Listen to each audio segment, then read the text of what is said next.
നിന്റെ ഭാര്യയും വീട്ടിനകത്തിരുന്ന് ദിക്ർ ചൊല്ലുമ്പോ നിന്റെ പ്രിയപ്പെട്ടവൾ നിന്റെ പൊന്നാര മരുമകനെ കുളിമുറിക്കകത്തിട്ട് കുളിപ്പിച്ചു കൊണ്ടുവന്ന് കിടത്തിയിട്ട് മുസല്ലയിലിരുന്ന് പൊട്ടിക്കരഞ്ഞു ദുആ ചെയ്യുന്ന ഒരവസ്ഥ വന്നു പോകും ചെറുപ്പക്കാരാ.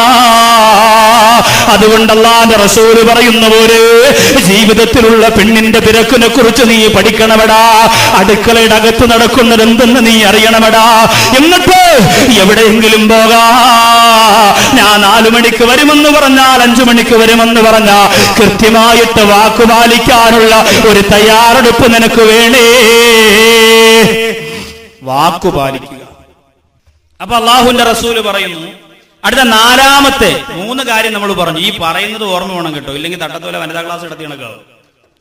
10 വനിതാ ക്ലാസ് 11ാമത്തെ ക്ലാസ്സിന്റെ പരീക്ഷ എന്ന് പറഞ്ഞു. ഒരു താത്ത പറയാ, അടുത്ത ആഴ്ച എനിക്ക് പനിയാണ്. 10 ആഴ്ചത്തെ ചോദ്യം ചോദിക്കുമെന്ന് പറഞ്ഞുകൊണ്ട് അതുപോലെ ഇടയ്ക്കിടയ്ക്ക് ചോദ്യം ചോദിക്കുന്നത് ഒരു വിഷമം വേണ്ട. നിങ്ങൾ തന്നെ പഠിച്ചോ, ചോദ്യമൊന്നുമില്ല. ഈ പറയുന്നത് ഒരു ഉപയോഗം വേണ്ടേ. തൊണ്ട നല്ലതുപോലെ അടച്ചിരിക്കുകയാണ്, ശബ്ദം നല്ലതുപോലെ പുറത്തു വരുന്നില്ല. എന്നിട്ട് പോലും ഈ നാട് എനിക്ക് അത്ര പെട്ടെന്ന് മറക്കാൻ പറ്റില്ലല്ലോ. അതുകൊണ്ട് ഇരിക്കുന്നവരൊക്കെ എന്റെ ഉപ്പാപ്പാരും ഉമ്മാമാരും ഉസ്താദുമാരും സഹോദരങ്ങളും സഹോദരിമാരും എല്ലാവരും ബന്ധുക്കളായി. എങ്ങനെയെന്ന് വെച്ചാൽ അറിയാൻ വയ്യ. 2ാമത്തെ കൊച്ചു ആവാറായി. എങ്ങനെയെന്ന് വെച്ചാൽ അറിയാൻ വയ്യ. എല്ലാവരും ദുആ ചെയ്യുക, അല്ലാഹു സുബ്ഹാനഹു വ തആല നമ്മുടെ ബന്ധങ്ങളെ ദീനിന്റെ പേരിലാക്കി മാറ്റുമാറാകട്ടെ. നമ്മളെ കുടുംബത്തിൽ നിന്ന് മരണപ്പെട്ടു പോയവർക്ക് ഈ സദസ്സിന്റെ പ്രാർത്ഥന അല്ലാഹു എത്തിക്കുകയും ഇതിന്റെ ബറക്കത്തുകൊണ്ട് അല്ലാഹുവിടെ ഖബറുകളെ വിശാലമാക്കുകയും ചെയ്യുമാറാകട്ടെ. അപ്പൊ 4ാമത്തെ കാര്യം 3 നമ്മൾ പറഞ്ഞു. 4ാമത്തെ കാര്യം അല്ലാഹുവിന്റെ റസൂല് പറയുകയാണ്,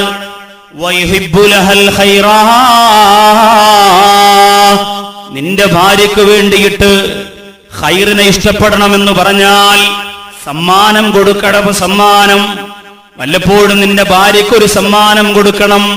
എന്റെ സഹോദരങ്ങൾ ഇന്ന് തന്നെ സമ്മാനം വാങ്ങി വെച്ചിട്ടുണ്ട്. എന്തിനാണ്? ഭാര്യയ്ക്ക് കൊടുക്കാനല്ല, ഭാര്യയാക്കാൻ വേണ്ടി നീ കരുതി വെച്ചിരിക്കുന്ന പെണ്ണിന് നാളെ ഫെബ്രുവരി 14 രാവിലെ കൊണ്ട് കൊടുക്കാൻ കാച്ചിക്കുറുക്കി വെച്ച പാലാണോ, കാനന വനിയിലെ തേനാണോ, കാമിനി നെഞ്ചിരിയേതാണ്, പറയൂ നിൻ മനസ്സിൽ നിന്നെന്താണ്? കാച്ചിക്കുറുക്കി വെച്ച പാലാണോ, കാനന വനിയിലെ തേനാണോ, കാമിനി നെഞ്ചിരിയേതാണ്, പറയൂ നിൻ മനസ്സിൽ നിന്നെന്താണ്? എന്തൊരു ദിനം? ബാലന്റെ ദിനം. നാളെയാ പുള്ളിക്കാരന്റെ ദിനം. ആ ദിനത്തില് സമ്മാനം കൊടുക്കാൻ, ആ സമ്മാനത്തെ കുറിച്ചല്ല ഈ പറയണേ. എടാ, നിന്റെ ഭാര്യക്ക് നീ നിക്കാഹ് ചെയ്ത് കൊണ്ടുവന്ന് നിന്റെ മക്കളെ പ്രസവിച്ച നിന്റെ ഭാര്യക്ക് നീ സമ്മാനം കൊടുക്കണം. പാട്ടുപാടി 1ാം സ്ഥാനം നേടിയതിനല്ല, പിന്നെയോ നിന്റെ ഭാര്യയായതിനുള്ള സമ്മാനം. ഓരോ വർഷവും കൊടുക്കാം, 6 മാസത്തിൽ ഒരിക്കൽ കൊടുക്കാം. സമ്മാനം എന്ന് പറഞ്ഞാൽ നിങ്ങൾ പറയും വീട്ടാവശ്യത്തിന് ഒരു മിക്സി വാങ്ങിച്ചു കൊടുക്കുന്നതല്ല സമ്മാനം, ഒരു ഇസ്തിരി വാങ്ങി കൊടുക്കുന്നതല്ല സമ്മാനം. നിന്റെ പെണ്ണിന് ഉപയോഗിക്കാൻ ഒരു സമ്മാനം. ലണ്ടനിൽ നടന്ന ഒരു കഥ, ഒരു ചെറിയ കഥയെ കുറിച്ച് പറയുന്നുണ്ട്. ഒരു ഭാര്യയും ഒരു ഭർത്താവും കല്യാണം കഴിഞ്ഞ് 1ാമത് വെഡിങ് ആനിവേഴ്സറി അവരാഘോഷിക്കാൻ തീരുമാനിച്ചു. അപ്പൊ രാത്രിയിൽ രണ്ടുപേരും കിടന്നു. നാളെയാണ് വിവാഹ വാർഷികം. ഭാര്യ മനസ്സുകൊണ്ട് ചിന്തിച്ചു, ഞാൻ എന്റെ പ്രിയപ്പെട്ടവൻ എന്ത് സമ്മാനം കൊടുക്കും, ഞാൻ എന്റെ പ്രിയതമന് എന്ത് സമ്മാനം കൊടുക്കും നാളെ? ഭാര്യ മനസ്സുകൊണ്ട് ചിന്തിച്ചു. പൈസയൊന്നും കയ്യിലില്ല, രണ്ടുപേരുടെ കയ്യിലും പൈസയില്ല. ഭർത്താവ് മനസ്സുകൊണ്ട് ചിന്തിച്ചു, ഞാനെന്ത് സമ്മാനം എന്റെ പ്രിയപ്പെട്ട ഭാര്യയ്ക്ക് കൊടുക്കും, ഞാനെന്ത് സമ്മാനം ഭർത്താവിന് കൊടുക്കും, ഞാനെന്ത് സമ്മാനം ഭാര്യയ്ക്ക് കൊടുക്കും? രണ്ടുപേരും വേദനയോടെ പ്രയാസത്തോടെ ചിന്തിച്ചുകൊണ്ട് കയ്യിൽ കാരണയില്ലാതെ പൊട്ടിക്കരഞ്ഞുകൊണ്ട് കിടക്കുമ്പോൾ അതിരാവിലെ ഇറങ്ങി നടക്കുകയാണ്. ലണ്ടന്റെ ഒരു ഭാഗത്തെ കടത്തുന്നകളിലൂടെ, കടകമ്പോളത്തിന്റെ മുമ്പിലൂടെയുള്ള തെരുവോരങ്ങളിലൂടെ ഭാര്യ നടന്നു പോകുന്നു, മറുഭാഗത്തൂടെ ഭർത്താവ് നടന്നു പോകുന്നു. നടന്നു പോകുന്ന ഭാര്യ മനസ്സുകൊണ്ട് ചിന്തിക്കുന്നു, എന്റെ പ്രിയതമൻ ഏറ്റവും ഇഷ്ടപ്പെട്ടതെന്താ? എന്റെ പ്രിയതമൻ ഏറ്റവും മനസ്സുകൊണ്ട് ആഗ്രഹിക്കുന്നത് ആ പ്രിയതമന്റെ കയ്യിൽ കിടക്കുന്ന വാച്ചാണ്. ആ വാച്ചിന്റെ ചെയിൻ വല്ലാതെ നുരുമ്പിച്ചു പോയി. അതുകൊണ്ട് ഈ കണ്ണാടി അലമാരയുടെ അകത്തിരിക്കുന്ന മനോഹരമായ ഒരു കടയുടെ മുമ്പിൽ ചെന്നിരുന്നിട്ട്, കണ്ണാടി അലമാരയുടെ അകത്തിരിക്കുന്ന ചില്ലിനകത്തിരിക്കുന്ന വാച്ചിന്റെ ചെയിൻ ഉണ്ടല്ലോ, അത് വാങ്ങിയിട്ട് എന്റെ പ്രിയപ്പെട്ടവന് കൊണ്ട് കൊടുക്കാ എന്ന് തീരുമാനിച്ചു. പൈസയില്ല. ആ കടയുടെ ഉടമ പറഞ്ഞു, പെങ്ങളെ, നിങ്ങളുടെ മുടിയുന്നു വരെ ഒരു പെണ്ണിനും കാണാൻ കഴിയാത്ത ഭംഗിയുള്ള അഴകുള്ള മുടിയാണ് പെണ്ണേ, അതുകൊണ്ട് ആ മുടി നിങ്ങൾ മുഴുവനും മുറിച്ചു തന്നാൽ ആ മുടി മുഴുവനും മുറിച്ചു തന്നാൽ അതിന് പകരം ഈ വാച്ചിന്റെ ചെയിൻ തരാം, പൈസ വേണ്ട. സന്തോഷത്തോടെ തന്റെ അഴകുള്ള മുടി, ഭർത്താവ് പോലും സന്തോഷത്തോടെ നോക്കുന്ന മുടി മുറിച്ചു കൊടുത്തിട്ട് ആ വാച്ചിന്റെ ചെയിൻ വാങ്ങി വീട്ടിലേക്ക് പോയി. ഭർത്താവോ ഭാര്യയ്ക്ക് എന്ത് കൊടുക്കണം, കടത്തിണ്ണയിലൂടെ ഇങ്ങനെ നോക്കി നടന്നു. അവസാനം ഒരു ചില്ലലമാരയിൽ മനോഹരമായ മുടിയിൽ കുത്തിവെക്കുന്ന സ്വർണ്ണ നിറമുള്ള ഒരു പിന്ന് കണ്ടു. ഭർത്താവ് ചെന്നതിന്റെ വില ചോദിച്ചപ്പോൾ വില കൂടുതലാണ്. ഭർത്താവ് മനസ്സുകൊണ്ട് ചിന്തിച്ചു, എന്റെ പ്രിയപ്പെട്ടവൾ, എന്റെ ഭാര്യ, എന്റെ പ്രിയപ്പെട്ട ഭാര്യ, ഏറ്റവും അധികം അവളുടെ ശരീരത്തിന്റെ സൗന്ദര്യം പോലും മുടിയാണ്. ആ മുടിയുടെ അഴകാണ്. അതുകൊണ്ട് ആ മുടിയിൽ കൊത്തിവെക്കാൻ ഒരു പിന്ന് വേണമല്ലോ. ഭർത്താവ് എന്ത് ചെയ്തു? കയ്യിൽ കിടന്ന വാച്ചൂരി കൊടുത്തിട്ട് ആ പിന്ന് വാങ്ങി. കയ്യിൽ കിടന്ന വാച്ചൂരി കൊടുത്തിട്ട് ആ പിന്ന് വാങ്ങി. രണ്ടുപേരും വിവാഹ വാർഷികം ആഘോഷിക്കുന്നതിന് വീട്ടിലെത്തി. രണ്ട് സമ്മാനവും മാറ്റിവെച്ച് മുഖത്തോട് മുഖം നോക്കി. ഭാര്യ പറഞ്ഞു, നിങ്ങൾ ഏറ്റവും ഇഷ്ടപ്പെടുന്ന ഒരു സമ്മാനമാണെന്ന് നിങ്ങൾക്ക് ഞാൻ തരാൻ പോവാ. ഭർത്താവ് പറഞ്ഞു, നീ ഏറ്റവും ഇഷ്ടപ്പെടുന്ന ഒരു സമ്മാനവും നിനക്ക് തരാൻ പോവാ. രണ്ടുപേരും കൈനീട്ടിയപ്പോൾ കെട്ടിപ്പിടിച്ചുകൊണ്ട് നിറകണ്ണുകളോടെ പൊട്ടിക്കരയേണ്ടി വന്നുപോയി. കാരണമെന്താ? തന്റെ ഏറ്റവും അധികം ഇഷ്ടപ്പെടുന്ന ഭർത്താവിന് ഒരു കയ്യിൽ കൊടുക്കുന്ന ചെറിയ ഒരു സമ്മാനത്തിന് വേണ്ടിയിട്ട് താൻ ജീവിതത്തിൽ ഇന്ന് വരെ മരുന്ന് പുരട്ടിയിട്ട് ഒഴിപ്പിച്ചെടുത്ത മുടിയുണ്ടല്ലോ, ആ മുടി മുറിച്ചു കളഞ്ഞ പെണ്ണേ, എന്റെ ആ മനോഹരമായ മുടിയിൽ വെക്കുന്ന പിന്നിന് വേണ്ടിയിട്ട് നിങ്ങൾ ഒരുപാട് ആഗ്രഹിക്കുന്ന ഇഷ്ടപ്പെടുന്ന വാച്ചുണ്ടല്ലോ, ആ വാച്ചൂരി മാറ്റ പ്രിയപ്പെട്ടവര് എന്ന് പറഞ്ഞ് രണ്ടുപേരും പൊട്ടിക്കരഞ്ഞു പോലെങ്കിൽ ഇതേപോലെ ജീവന് പകരം ജീവൻ കൊടുക്കുന്ന സമ്മാനം അത് നിങ്ങൾക്ക് കൊടുക്കാൻ പറ്റോ? ഓ, സമ്മാനം കൊടുക്കണമടാ. വയുഹിബ്ബുലഹൽ ഖൈറാ, ആ സമ്മാനമാണ് കൊടുക്കേണ്ടത്. ഇല്ലാതെ മൊബൈൽ ഫോൺ വാങ്ങിക്കൊടുക്കലല്ല ഒരു വലിയ സമ്മാനം. ആവശ്യത്തിനൊരു മൊബൈൽ ഒരു വീട്ടിൽ വേണം. അത് ഭർത്താവിന്റെ കയ്യിലായിരിക്കൽ ഉചിതം. അത് ഭർത്താവിന്റെ കയ്യിലായിരിക്കൽ ഉചിതം. എല്ലാ ഭാര്യമാരുടെ കയ്യിലൊന്നും മൊബൈലുണ്ട്, മക്കളുടെ കയ്യിലും മൊബൈലുണ്ട്. മക്കളുടെ കയ്യിലും മൊബൈലുണ്ട്. വേറെ ദുരുപയോഗമൊന്നുമില്ല. പക്ഷേ ഉപയോഗിക്കേണ്ടതുപോലെ ഉപയോഗിക്കാൻ പഠിക്കണം ആ മൊബൈലിനെ. ഇല്ലെങ്കിൽ അതുകൊണ്ടൊരു കുടുംബം നശിക്കാൻ വേറെങ്ങും വേണ്ട. ഇന്ന് മൊബൈലിന്റെ പാട്ടുകൾ തന്നെ കേട്ടാ സുബ്ഹാനല്ലാഹ് ഞെട്ടിത്തരിച്ചു, ദേഹം തളർന്നു പോകും. ഒരു സഹോദരന്റെ മൊബൈലില് ബാക്കവിയാണ്, കാസിമിയാണ്. ഞാൻ വിളിച്ചു, 2 ആഴ്ചക്ക് മുമ്പ് വിളിച്ചു. കേട്ട പാട്ടെന്താന്ന്? 2 ആഴ്ചയല്ല, 1 മാസത്തിൽ കൂടുതലായി. വിളിച്ചപ്പോ കേട്ട പാട്ടെന്താന്നറിയോ? ശബരിമലയിൽ തങ്ക സൂര്യോദയം, ഈ സംക്രമ പുലരിതൻ അഭിഷേകം. ഞാൻ ചോദിച്ചു, പടച്ചവന്റെ റഹ്മാൻ, ഇത് ഏതെങ്കിലും അയ്യപ്പസ്വാമിയുടെ ഫോട്ടോ, ഇത് നമ്പരാണോ? നോക്കിയപ്പോ ഉസ്താദിന്റെ തന്നെയാ. ഉസ്താദ് ഫോൺ എടുത്തു. ഞാൻ ചോദിച്ചു, എന്തായി കേൾക്കണേ? ഒന്നും പറയണ്ട എന്റെ പൊന്നു വാക്കവി, ഞാൻ പള്ളിയുടെ കുളിമുറിയിൽ നിന്നും മുണ്ടുകൊടുപ്പ് അലയിക്കൊണ്ടിരിക്കുകയായിരുന്നു. അന്നേരം ഒരു കോള് വന്ന്, ആരോ ഒരു പെണ്ണുമ്പിള്ള പറഞ്ഞു, ഇത് വേണമെങ്കിൽ 2ലേക്ക്, മറ്റത് വേണമെങ്കിൽ 4ലേക്ക്, ഇത് വേണമെങ്കിൽ 5-നേക്കാൻ പറഞ്ഞു. അന്ന് മുതൽ ഈ പാട്ടാ കേൾക്കണേ, ഇതുവരെ മാറ്റാൻ പറ്റിയിട്ടില്ല.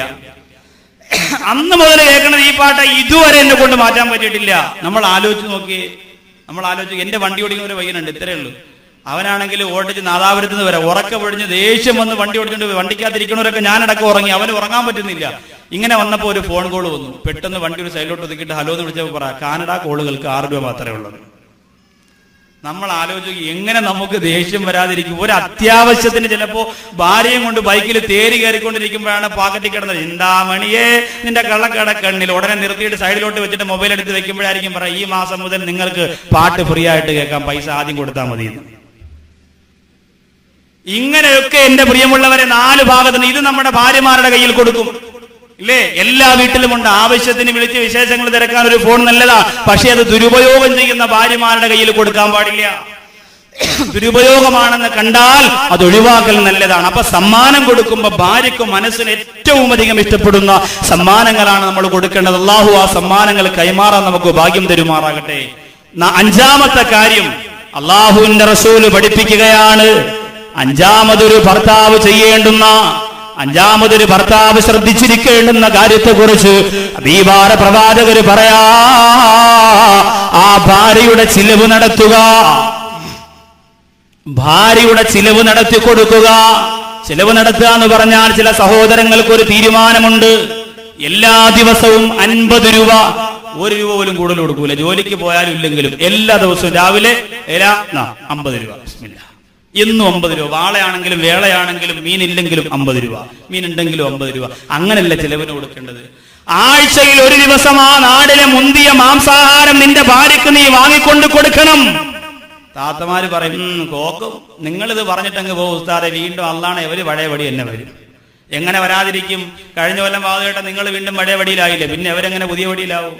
രണ്ടുപേരും കൂടി തീരുമാനിച്ച നമുക്ക് ഇൻഷാ അല്ലാഹ് കുടുംബസമേതം സ്വർഗത്തിലേക്കുള്ള വഴി തെളിച്ചിട്ട് വേണം സമാപനം നിറകണ്ണുകളോട് ദുആ ചെയ്യാൻ. അള്ളാഹു അതിന് ഭാഗ്യം തരുമാറാകട്ടെ. അതുകൊണ്ട് ഇതൊരു തമാശയായിട്ട് കരുതി നമ്മുടെ ജീവിതത്തിൽ സ്പർശിക്കുന്ന വിഷയമാണ്, നാം മനസ്സിലാക്കേണ്ടത്, നാം ആയിരിക്കേണ്ടുന്ന വിഷയമാണ്. അതുകൊണ്ട് ചിലവിന് കൊടുക്കുമ്പോൾ ഒരു 50 രൂപ അതല്ല. അബൂ സുഫിയാൻ റളിയല്ലാഹു അൻഹുവിന്റെ ഭാര്യ വന്നിട്ട് പ്രവാചകനോട് പറഞ്ഞു, നബിയേ, എന്റെ പ്രിയപ്പെട്ടവർ എനിക്ക് തരുന്ന പൈസ തികയുന്നില്ല, എന്റെ ചിലവിന് തരുന്ന പണം തികയുന്നില്ല. അതുകൊണ്ട് ഞാനിപ്പോൾ എന്റെ പ്രിയപ്പെട്ടവരുടെ വസ്ത്രം കഴുകി കൊടുക്കാൻ വേണ്ടി എടുക്കുമ്പോ പോക്കറ്റിൽ കിടക്കുന്ന ചെറിയ ചെറിയ നോട്ടുകെട്ടുകൾ ഞാൻ എടുത്തു മാറ്റാറുണ്ട് നബിയേ. ഇതിനെന്നെ പടച്ചോൻ ശിക്ഷിക്കുമോ നബിയേ? ഇതാണ് ചോദ്യം. ഇതിനെന്നെ റബ്ബ് ശിക്ഷിക്കുമോ നബിയെ? അള്ളാന്റെ റസൂല് പറഞ്ഞു, നിനക്ക് മതിയായ രീതിയിൽ ചെലവിന് തരുന്നില്ലെങ്കിൽ എടുക്കാൻ കുഴപ്പമില്ല. എല്ലാവരും തപ്പി നോക്കുക, അള്ളാഹു ഇന്ന് ഇത് ഊരി കഴുവാൻ ഊരിയിടുമ്പോ എല്ലാം പറക്കി വേറെ സ്ഥലത്ത് വെച്ചോളണം. കഴുവാനായിട്ട് വീട്ടിൽ പോയി ഊരിയിടുമ്പോ എല്ലാ പൈസയും പറക്കി മാറ്റി വെച്ചോളണം. സഹോദരിമാർക്ക് ഭർത്താക്കന്മാരെ പേഴ്സ് വരെ ചോദിക്കാൻ അറിയില്ല. 1000ന്റെ നോട്ടിരിക്കുന്നത് ഉള്ളറയില. അത് നിങ്ങൾ എത്ര കഷ്ടപ്പെട്ടാലും കണ്ടുപിടിക്കാൻ പോണില്ല. നിങ്ങൾ നോക്കുമ്പോ അല്ലോ 10 രൂപയേ ഉള്ളൂ, പാവോ, അതിരിക്കട്ടെ, എടുക്കൂല. പേഴ്സ് നല്ലതുപോലെ പരിശോധിക്കാൻ പഠിക്കണം. അപ്പൊ കഴുവാൻ എടുക്കുമ്പോ നല്ലതുപോലെ ചെലവിന് തരുന്നില്ലെങ്കിൽ ആവശ്യത്തിന് 10 100 അതിൽ നിന്ന് എടുക്കുന്നതുകൊണ്ട് കുഴപ്പമൊന്നുമില്ല എന്ന് പറഞ്ഞ് നാളെ മുതൽ മോഷണം ഒരു ശീലമാക്കരുത്. ചെലവിന് തരുന്നത് മതിയായില്ലെങ്കിൽ ആവശ്യത്തിനുള്ള ചെലവാ. നിനക്ക് കൂട്ടക്സ് തേക്കാനും അതുപോലെ പ്രസംഗപീഠത്തിന്റെ അത്രത്തോളം പൊക്കമുള്ള ചെരുപ്പിട്ടുകൊണ്ട് താറാവിനെ പോലെ നടക്കാനുമല്ല ചെലവ് തരുമെന്ന് പറഞ്ഞാൽ, അതല്ല. മറിച്ച് അതിനപ്പുറം നിന്റെ ജീവിതത്തിന്റെ ആവശ്യമായ കാര്യങ്ങൾക്ക് ചെലവിന് തരുന്നില്ലെങ്കിൽ ഇത് കുഴപ്പമില്ല എന്നാണ് പ്രവാചകർ സല്ലല്ലാഹു അലൈഹി വസല്ലമ തങ്ങൾ പറഞ്ഞത്. പിന്നെ എന്തുകൊണ്ടാണ് ആണിന് അല്ലാഹു പവർ കൊടുത്തത്? അതിനെക്കുറിച്ച് ഖുർആൻ പറയുന്ന ഒരു തെളിവ് നീ ചെലവിന് കൊടുക്കുന്നത് കൊണ്ടാണ്. അർരിജാലു ഖവ്വാമൂന അലന്നിസാ ബിമാ ഫളലല്ലാഹു ബഅലഹും അലാ ബഅൽ വബിമാ അൻഫഖൂ മിൻ അംവാലിഹിം. അല്ലാഹു പറയുന്നു, വബിമാ അൻഫഖൂ മിൻ അംവാലിഹിം, അവരുടെ ആണുങ്ങളുടെ സ്വത്തിൽ നിന്ന് അവർ ചെലവഴിക്കുന്നുണ്ട് പണം. അതുകൊണ്ടാണ് അവർക്ക് അല്ലാഹു പവർ കൊടുത്തത് പെണ്ണിനേക്കാൾ. ആണുങ്ങളുടെ പൈസയെന്ന് ചെലവഴിക്കുമ്പോഴാ. ഇല്ലാതെ പെണ്ണിന്റെ വാപ്പ സ്ത്രീധനമായിട്ട് ഇങ്ങനെ എണ്ണിത്തന്നതിന് ഒരുപാട് എഴുതി പറഞ്ഞ് കണക്ക് പറഞ്ഞ് വാങ്ങിച്ചിട്ട് അവന്റെ 3 തലമുറയ്ക്ക് ജീവിക്കാനുള്ളത് മുഴുവനും എഴുതി വാങ്ങിച്ചിട്ട് അതിൽ നിന്ന് ചെലവഴിക്കുന്നവരല്ല എന്റെ പ്രിയമുള്ളവരെ ഈ ആണിന്റെ പവറുള്ളവര്. മറിച്ച് അവൻ കഷ്ടപ്പെട്ടിട്ട്, അവൻ പ്രയാസപ്പെട്ടിട്ട്. എന്നോടൊരു സഹോദരൻ പറഞ്ഞു, ഉസ്താദേ, എനിക്കിപ്പോ 18 വയസ്സേ ആയുള്ളൂ, പക്ഷെ ഈ സമയം മുതൽ ഞാൻ ജോലി ചെയ്യുന്നതിൽ നിന്ന് ഒരു ദിവസം ഒരു 100 രൂപ വെച്ചെങ്കിലും മാറ്റിവെച്ച് മഹർ കൊടുക്കാൻ, എന്റെ കഷ്ടപ്പാട്, എന്റെ വിയർപ്പിൽ നിന്നും 1 പവനെങ്കിലും വാങ്ങാനുള്ള തീരുമാനത്തിലാണ് ഞാൻ. എനിക്ക് ആരുടെയും ഓശാരത്തിന് വേണ്ട. അവൻ കഷ്ടപ്പെട്ട് അവന്റെ വിയർപ്പിന്റെ തുള്ളിയായിട്ട് മഹർ കൊടുക്കുക. അതിന് കഴിയണം, അതിന് തൗഫീക്ക് വേണം. അത് അങ്ങനെയാണ് മഹർ എന്ന് പറയുന്നത്. അങ്ങനെയാണ്. അല്ലാതെ ഭാര്യയുടെ വാപ്പായിൽ നിന്ന് സ്ത്രീധനോ അച്ചോരോ വാങ്ങിയിട്ട് അതല്ല മഹർ കൊടുക്കേണ്ടത്. അവൻ കഷ്ടപ്പെട്ട അവന്റെ വിയർപ്പിന്റെ ഭാഗമായിരിക്കണം മഹർ. അതൊക്കെ പറയുന്നുണ്ട് ഇൻഷാ അല്ലാഹ് വരുന്ന ഭാഗത്തൊക്കെ. അള്ളാഹു അതൊക്കെ മനസ്സിലാക്കാൻ ഭാഗ്യം തരട്ടെ. അപ്പൊ ചിലവിന് കൊടുക്കുന്നത് കൊണ്ടാണ് നിനക്ക് പെണ്ണിനേക്കാൾ പദവി നിനക്കുണ്ടായത്. അള്ളാഹുവിന്റെ റസൂൽ സല്ലല്ലാഹു അലൈഹി വസല്ലമ തങ്ങൾ പറയുകയാണ്, അത്ഭുതകരമായ, മനസ്സുവല്ലാതെ സന്തോഷിച്ചു പോകുന്ന ഒരു ഹദീസ്. എന്റെ മുന്നിൽ ഭാര്യമാരെ ഏറ്റവും അധികം സ്നേഹിച്ചുകൊണ്ട് പണം ചെലവഴിക്കുന്ന ഭർത്താക്കന്മാരുണ്ടെങ്കിൽ, ഭാര്യമാർക്ക് വേണ്ടി ധാരാളം പണം ചെലവഴിക്കുന്ന, ഭാര്യമാർക്ക് വസ്ത്രം വാങ്ങാ, ഭാര്യമാർക്ക് ഭക്ഷണം കൊടുക്കാ, ഭാര്യമാരെ ചികിത്സിക്കാ, ആ ഭാര്യയ്ക്ക് വേണ്ടി ധാരാളം പണം ചെലവഴിക്കുന്ന ഭർത്താക്കന്മാരുണ്ടെങ്കിൽ അറിയാതെ സന്തോഷം കൊണ്ട് മനസ്സ് നിറഞ്ഞു പോകുന്ന ഒരു ഹദീസ് അല്ലാഹുവിന്റെ റസൂൽ പറയാ, വദീനാറുൻ അൻഫഖ്തഹു ഫീ സബീലില്ലാഹ്, വദീനാറുൻ അൻഫഖ്തഹു ഫീ സബീലില്ലാഹ്, അല്ലാഹുവിന്റെ മാർഗത്തിന് വേണ്ടി നീ ചെലവഴിക്കുന്ന ഒരു ദീനാർ, ഇസ്ലാമിന്റെ മാർഗത്തിന് വേണ്ടി പടപൊരുതാൻ വേണ്ടി, അതല്ലെങ്കിൽ ഇസ്ലാമിന്റെ മറ്റ് യശസ്സിന്റെ മാർഗങ്ങൾക്ക് വേണ്ടിയിട്ട് നീ ചിലവഴിക്കുന്ന ഒരു ദീനാർ രണ്ടാമത് അല്ലാഹുവിന്റെ റസൂൽ പറയുന്നു വദീനാർ അൻഫഖ്തഹു ഫീ റഖബ, അടിമയെ മോചിപ്പിക്കാൻ നീ ചെലവഴിക്കുന്ന ദിനാർ.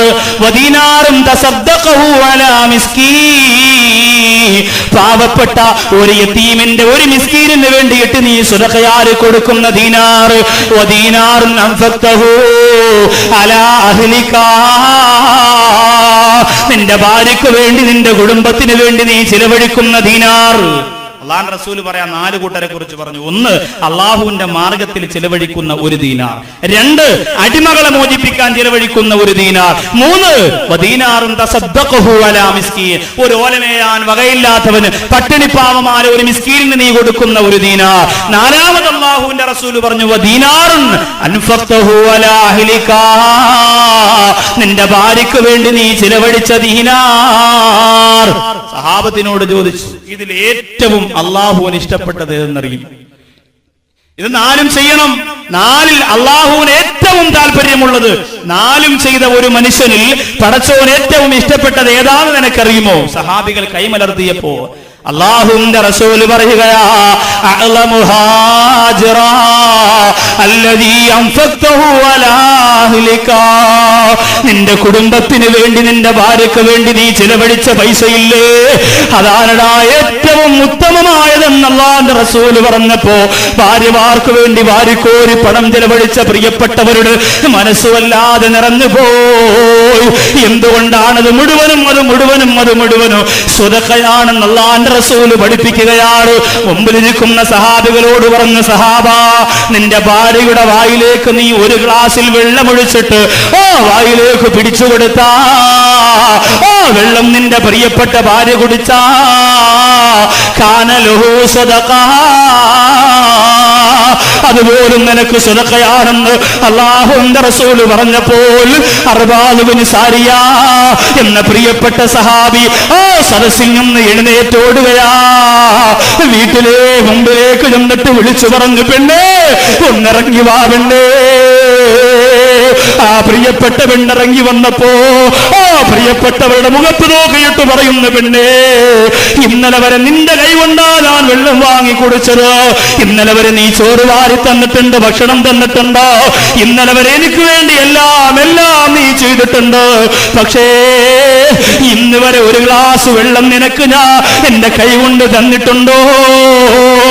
അർബാദ് ബിൻ സാരിയ പൊട്ടിക്കരഞ്ഞുകൊണ്ട് വീട്ടിന്റെ കപ്പളപ്പിലേക്ക് കടന്നു പോയിട്ട് ഒരു ഗ്ലാസ് എടുത്ത് കൊണ്ടുവന്നിട്ട് ഒരു നിറച്ച് വെള്ളം കോരി കൊണ്ടുവന്നിട്ട് പ്രിയപ്പെട്ട ഭാര്യ അടുത്ത് വിളിച്ചിരുത്തിയിട്ട് ആ പ്രിയപ്പെട്ടവരുടെ ചുണ്ടത്ത് വെച്ചിട്ട് കുടിച്ചിറക്കിയപ്പോ തസ്ദീഖൻ ലിഖൗലി റസൂലില്ലാഹ്, എന്റെ റസൂലുള്ള പറഞ്ഞതിന് ആദ്യമായിട്ട് അംഗീകരിച്ചവൻ ഞാനാ, എന്റെ റസൂലുള്ള പറഞ്ഞതിന് ആദ്യമായി ഉൾക്കൊണ്ടവൻ ഞാനാ എന്ന് പറഞ്ഞു പൊട്ടിക്കരഞ്ഞു പോരെങ്കിൽ, എടാ നിനക്കെന്തെല്ലാം നിന്റെ പ്രിയപ്പെട്ടവള് ചെയ്തു തന്നിട്ടുണ്ടോ?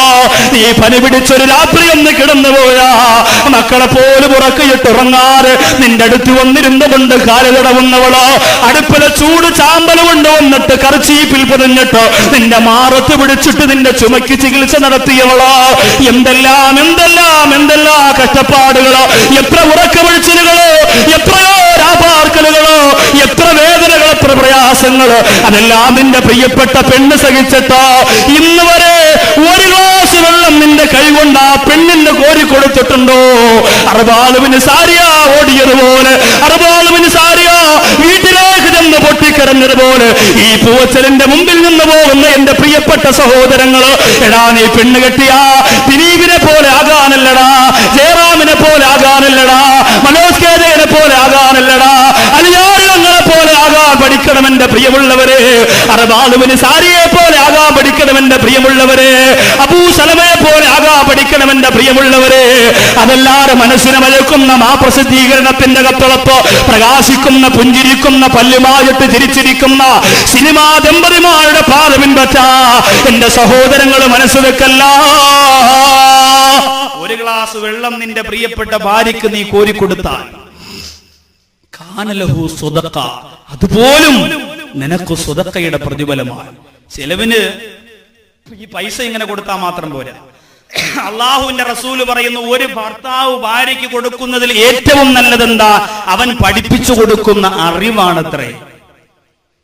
അവൻ പഠിപ്പിച്ചു കൊടുക്കുന്ന അറിവ് നമ്മൾ ആരെങ്കിലും നമ്മുടെ ഭാര്യമാർക്ക് വല്ലതും പഠിപ്പിച്ചു കൊടുക്കാറുണ്ടോ? നമ്മൾ ചിലപ്പോൾ ലൈസൻസ് വാങ്ങി കൊടുക്കാറുണ്ട്, വണ്ടി ഓടിക്കാൻ, ഡ്രൈവിംഗ് ലൈസൻസ്. ഞാൻ പോയാലും എന്റെ മോള് വിഷമിക്കരുത്, നീ ആരെയും താങ്ങാൻ നിൽക്കേണ്ട, ആൾട്ടോക്കാർ 2 കൊടുക്കുമ്പോൾ കിട്ടൂല വെച്ചിട്ട് പെണ്ണുമുള്ളക്ക് ലൈസൻസ് എടുത്തു കൊടുത്ത് വീട്ടിൽ ഒരു വണ്ടി എടുത്തും ഇട്ടു കൊടുക്കും. സുഖജീവിതം, സ്വസ്ഥം. ഭർത്താവ് വരുന്നത് വരെ ഒരു ഭർത്താവിന്റെ കുറവ് അല്ലാണ്ട് അവക്കുണ്ടാവൂല. സുഖമായിട്ട് ജീവിക്കും. നിങ്ങൾ വിചാരിക്കുന്നതിനേക്കാളും പരമസുഖമായിട്ട് ജീവിക്കും. അതിന് മിടുക്കികളാണ് നമ്മുടെ സഹോദരിമാർ, അതിന് മിടുക്കികളാണ് നമ്മുടെ സഹോദരിമാർ. അതുകൊണ്ട് അങ്ങനെ ഒരു ധാരണ ഒരു സഹോദരങ്ങളുടെ മനസ്സിൽ ഉണ്ടാവാൻ പാടില്ല. അപ്പൊ അതല്ല പഠിപ്പിച്ചു കൊടുക്കേണ്ടത്. എന്താ പഠിപ്പിക്കേണ്ട കാര്യം? ഇസ്ലാമിക പ്രസിദ്ധീകരണങ്ങൾ ഭാര്യയും ഭർത്താവും ഒരുമിച്ചിരുന്ന് വായിക്കണമെന്നാണ്.